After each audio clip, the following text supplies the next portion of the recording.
오늘 말씀의 제목은 하나님의 행하심을 깊이 생각하라 입니다. 하나님의 행하신 일은 크게 두 가지인데요. 오늘 본문에서는 악인을 심판하는 일, 악인을 악인의 죄값대로 심판하시는 일, 또 하나는 의인을 보호하시고 의인을 구원하는 일입니다. 이건 오늘 본문뿐만 아니라 모든 역사 속에서 하나님이 행하시는 큰 두 가지 일입니다. 악인을 공의로 심판하시고 의인을 사랑으로 보호해 주시며 구원하시는 일이 하나님이 행하시는 일입니다. 모든 사람이 두려워하여 악인을 심판하실 때, 공의의 심판이 나타날 때 모든 사람이 두려워하면서 하나님의 일을 선포합니다. 또 그의 행하심을 깊이 생각하리로다. 하나님이 공의로 세상을 심판하실 때 악인들을 심판하시고 또 의인들을 보호하시고 구원하실 때 하나님의 행하신 일을 깊이 생각한다 그랬습니다. 오늘 또 저희가 이 두 가지 하나님이 행하신 일들을 깊이 생각하는 저와 여러분이 되시기를 바랍니다. 하나님의 일을 생각할 때에 10절의 의인들은 읽어봅시다. 하나님이 행하신 일을 깊이 생각할 때 의인들은 어떤 반응이 일어나는가? 의인은 여호와로 말미암아 즐거워하며 그에게 피하리니 마음이 정직한 자는 다 자랑하리로다. 예, 의인을 마음이 정직한 자로 또다시 표현했습니다.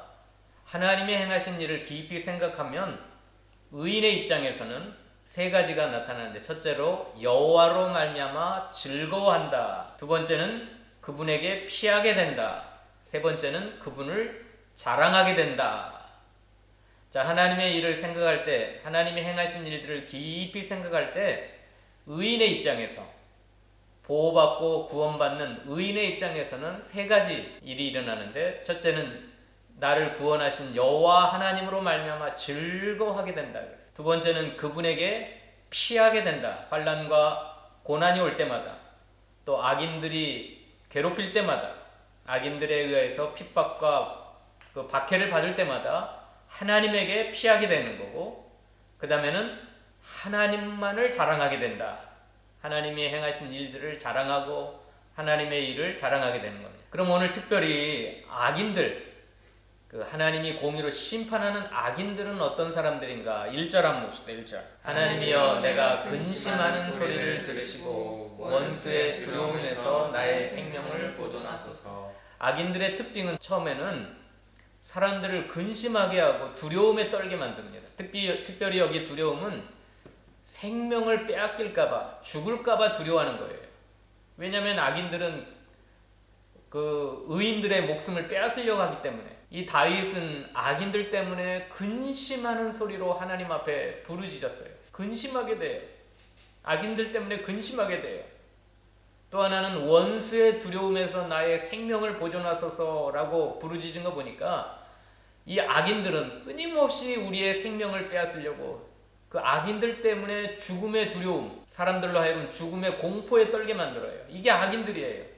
사람을 근심하게 하고 사람을 공포에 떨게 만드는 게 악인들입니다. 아니, 인간들은 서로 함께 살아가는 사람들끼리 그 사람 때문에 즐거워하고 행복해하고 평안함을 얻고 위로를 받고, 그 사람을 생각하면 위로가 되고 행복하고 평안함을 얻고 그래야 되는데, 이 악인들의 존재 자체는 나로 하여금 근심하게 만들고 죽음의 공포에 떨게 만들고 두려워하게 하고, 이게 악인들이에요. 악인들. 두 번째 2절 읽어봅시다. 이 악인들은 어떤 자들인가? 주는 악을 꾀하는 자들의 음모에서 나를 숨겨주시고 악을 행하는 자들의 소동에서 나를 감추어 주소서. 이 은밀한 계획을 음모라 그래요. 음흉한 계획들, 이 악을 꾀하는 자들의 음흉한 계획들에서 나를 숨겨주세요. 악을 행하는 자들의 소동, 막 온 세상을 발칵 뒤집어 놓는 그 소동에서 나를 감춰 주소서. 이게 다윗이 악인들 때문에 하나님께 애타게 부르짖는 기도입니다. 악을 꾀하는 자들의 음모 때문에 못 살겠어요.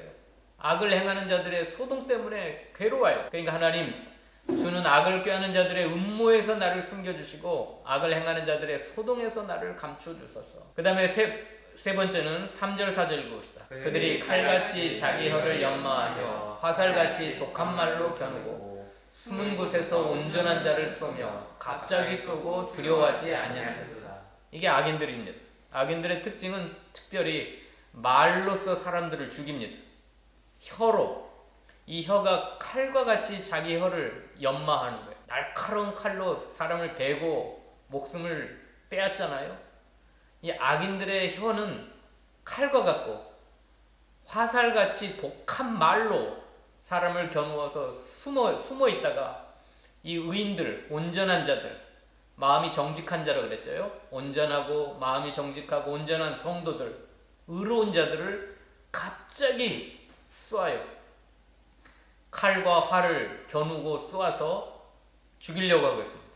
그러면서도 전혀 두려워하지 아니하는도다. 사람을 그렇게 해롭게 해놓고도, 사람을 죽여놓고도 전혀 두려워하지 않아요.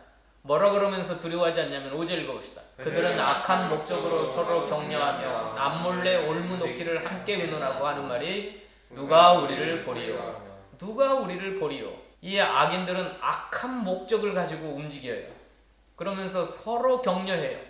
아무도 몰래 남몰래 올무를 놓아 사람을 잡아가지고 숨어 있다가 갑자기 날카로운 칼과 같은 혀, 화살과 같은 독한 말로 사람을 쏘아요. 라고 상처를 주고 사람을 죽여요. 악한 목적을 가지고. 처음부터 악한 목적을 가지고. 그리고 이 사람들은 하나님을 두려워하는 마음이 없어요. 누가 우리를 보리요. 하나님을 의식하지 않는 겁니다. 전혀 그렇게 악을 행해놓고도 전혀 두려워하지도 않고 상관하지 않는 거예요. 이게 악인들입니다. 이 악인들의 혀가 얼마나 무서운지 알 수가 있어요. 거기 한번 찾아봅시다. 잠언 18장 21절. 죽고 사는 것이 혀의 힘에 달렸나니 혀를 쓰기 좋아하는 자는 혀의 열매를 먹으리라. 예, 죽고 사는 것이 혀의 힘에 달려있다. 그러니까 혀로 내뱉는 말 때문에 사람이 죽기도 하고 살기도 한다는 겁니다. 혀를 쓰기 좋아하는 자는 혀의 열매를 먹으리라. 이게 부메랑이 되어서 자기를 칩니다. 다른 사람을 저주하고 다른 사람을 욕하고 다른 사람에게 상처를 주는 사람들은 반드시 그 자기가 내뱉은 말의 열매를 따먹게 돼 있어요. 그래서 자기가 자기를 죽여요. 읽어봅시다. 8절. 이러므로 그들이 엎드러지리니 그들의 혀가 그들을 해함이라. 그들을 보는 자가 다 머리를 흔들리는도다. 그 7절에 보면 그러나 하나님이 그들을 쏘시리니 악인들은 독화살 같은 활을 사람들에게 쏘아가지고 악인들의 화살로 사람들을 상처주고 죽이지만 공의의 하나님이 그 악인들을 쏘셔요. 하나님의 화살이 악인들을 쏘시는데 그 하나님이 겨누는 화살은 누구의 혀냐면 자기가 내뱉은 말이에요.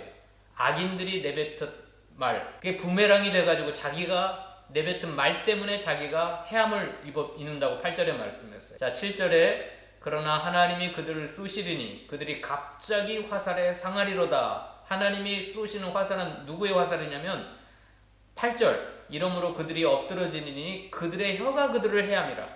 그들을 보는 자가 다 머리를 흔들고 도망가리로다. 자기가 내뱉은 그 말이 부메랑이 되어서 자기가 자기를 해하고 죽이는 겁니다. 이게 아주 무서운 말이에요. 창세기 12장 한번 봅시다. 창세기 12장 3절. 너를 축복하는 자에게는 내가 복을 내리고 너를 저주하는 자에게는 내가 저주하리니 땅의 모든 족속이 너로 말미암아 복을 얻을 것이라 하신지라. 이게 아브라함을 부르셨을 때 아브라함에게 너는 복의 근원이 되리라 하시면서 아브라함 너를 축복하는 자는 내가 복을 내리고 아브라함 너에게 저주를 퍼붓는 자에게는 내가 그 사람의 말로 그를 저주하리라. 땅의 모든 족속이 너로 말미암아 복을 얻을 것이라. 그러니까 그 아브라함 입장에서는 전혀 두려워할 것도 근심할 것도 없어요. 악인들이 우리를 저주하면, 성도를 저주하면 하나님께서 그 악인들이 내뱉은 말이 부메랑이 되어서 자기를 저주케 하니까 뭐 다른 수천만 명이 우리에게 저주를 퍼부어도 전혀 상관할 바 없어요. 왜요? 하나님이 계시니까. 공의의 하나님께서 그 악인들이 퍼붓는 그 독한 화살을 부메랑으로 삼아서 그들을 쏘아버리니까 그들이 저주를 받게 되는 겁니다. 마태복음 한번 봅시다. 마태복음 10장 12절 13절까지 읽어봅시다. 또 그 집에 들어가면서 평안하기를 빌라. 그 집이 이에 합당하면 너희 빈 평안이 거기 임할 것이요 만일 합당하지 않냐면 그 평안이 너희에게로 돌아올 것이니라. 이 저주만 부메랑이 되는 게 아니라 축복과 평안도 부메랑이 되어서 자기에게 돌아오는 겁니다. 내가 다른 사람을 끊임없이 축복하고 다른 사람에게 평안을 빌어주면 그 사람이 그 평안을 받기를 원해서 받으면 그 평안이 그 사람에게 임할 것이지만 그 사람이 그걸 거부하면 그 평안이 누구에게로 돌아온대요?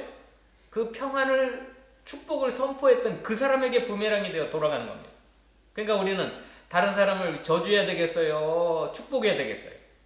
우리를 저주하고 우리에게 핍박하는 사람을 너희는 축복하라. 그들을 위하여 기도하고 축복하라 그랬어요. 주님이. 왜냐하면 우리가 내뱉는 말이 사람을 죽이기도 하고 살리기도 하는데 어떻게 하면 살릴 수 있어요? 다른 사람을 살릴 수 있는 게 뭐죠? 축복해주고 평안을 빌어주고 끊임없이 다른 사람을 위로해주고 다른 사람에게 평강을 빌어주면 그 사람을 살릴 수가 있어요. 우리 입에서 나가는 말은 절대로 그냥 없어지지 않아요. 창세기 1장에 주님이 말씀으로 천지를 창조하신 것처럼 우리는 하나님의 형상대로 지음을 받았기 때문에 우리 인간에게서 나가는 말은 반드시 열매를 맺어요. 열매를 맺어요.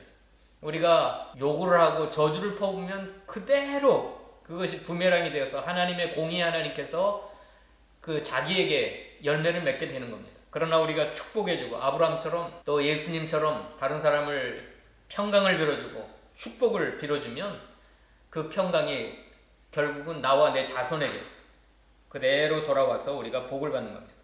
그러니까 우리가 한 입으로 축복과 저주를 내비두면 안 돼. 야고보 거기만 읽읍시다. 야고보 3장 8절로 11절까지 읽읍시다. 저는 능히 길들일 사람이 없나니 쉬지 아니하는 악이요 죽이는 독이 가득한 것이라. 이것으로 우리가 주 아버지를 찬송하고 또 이것으로 하나님의 형상대로 지음을 받은 사람을 저주하나니 한 입으로 찬송과 저주가 나오는도다. 내 형제들아 이것이 마땅하지 아니하니라. 샘이 한 구멍으로 어찌 단물과 쓴물을 내겠느냐. 혀라고 하는 게 능히 길들일 사람이 없대요. 끊임없이 쉬지 아니하는 악이고 죽이는 독이 가득한 것이어서 우리 마음속에 쌓아놓은 그 속에서 끊임없이 입을 통하여 이 혀로 막 저주를 퍼붓고 욕을 하고 다른 사람을 멸시하고 상처 주는 말을 끊임없이 하는데 또 그 혀로 주 아버지를 찬송한다는 거예요. 하나님을 찬송해 놓고 또 그 혀로 하나님의 형상대로 짐을 받은 사람을 저주하나니 한 입에서 찬송과 저주가 나오는도다. 야고보 시대에 초대교회 성도들도 그랬나 봐요. 한 입에서 찬송과 저주가 나오는도다. 내 형제들아 이것이 마땅하지 아니하니라. 샘이 한 구멍에서 어찌 단물과 쓴물을 내겠느냐. 다른 사람을 살리는 단물이 나오고 다른 사람을 죽이는 독국물이 나온다면 되겠느냐 말이에요. 합당치 않다. 그러므로 악인들의 저주에 대해서 우리는 전혀 신경 쓸 게 없습니다. 다른 사람이 나에게 저주를 하고 상처 주는 말을 해도 공의의 하나님이 행하시는 일에 공의의 하나님이 그들을 심판하시기 때문에 반드시 부메랑이 되어서 자기가 자기를 해할 것이기 때문에 도리어 어떻게 해야 돼? 우리는 불쌍히 여겨가지고 그들을 축복해줘야 돼. 우리의 입에서는 축복만 나가야 돼요. 하나님을 찬양하는 것과 다른 사람에게 평안을 빌어주고 축복을 해주고 다른 사람을 위로해주고 다른 사람을 격려해주고 그게 의인들이에요. 그게 완전한 자고 마음이 정직한 자들이에요. 그 의인들을 하나님이 반드시 보호해 주시고 이렇게 구원해 주십니다. 오늘 본문 6절 한번 읽어봅시다. 그들은 죄악을 꾸미며 이르기를 우리가 묘책을 찾았다 하니 각 사람의 속뜻과 마음이 깊도다. 이 악을 행하는 자들이 머리가 비상하다는 겁니다.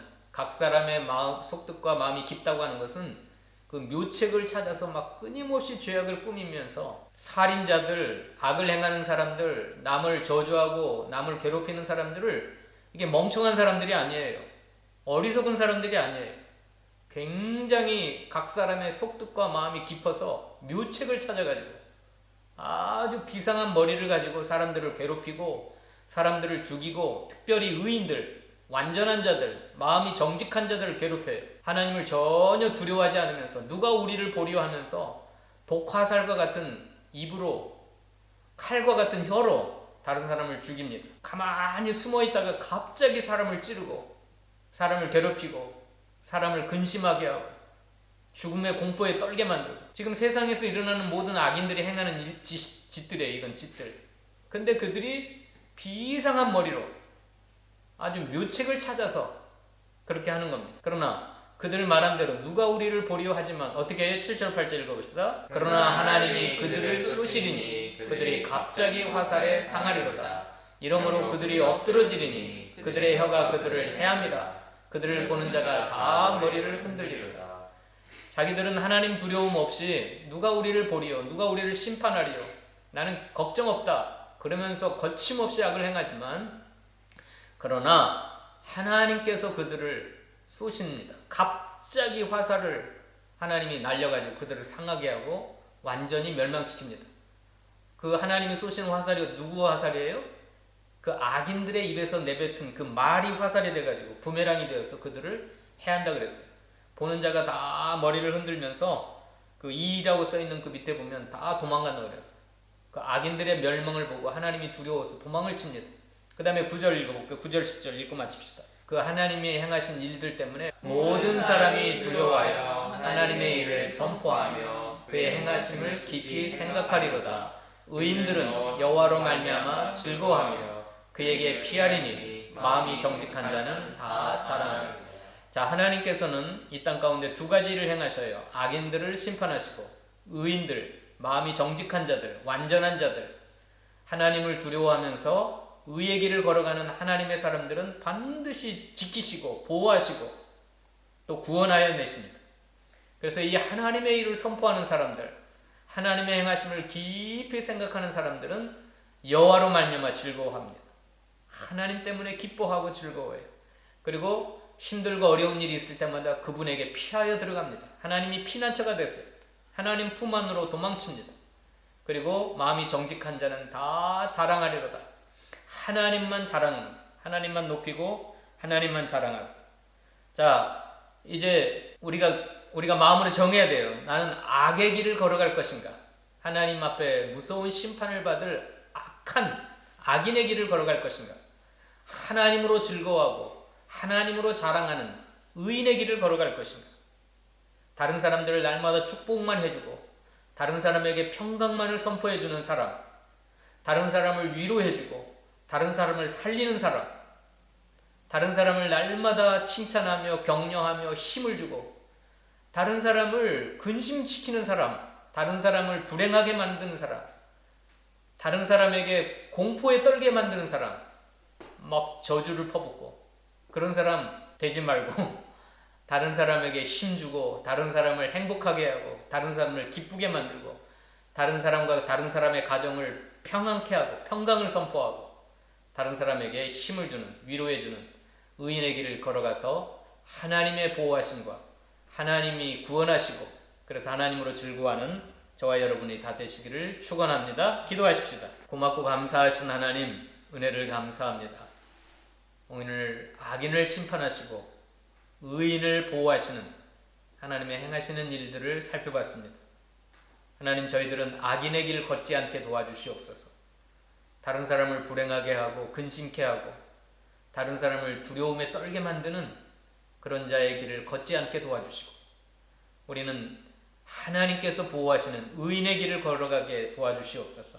나 때문에 다른 사람이 행복해지고 나 때문에 다른 사람들의 가정이 평강을 누리고 또 나로 인하여 치료가 되고 위로를 받고 기뻐하며 감사가 넘치는 의인의 길을 우리 모두가 다 걸을 수 있도록 축복하여 주시옵소서.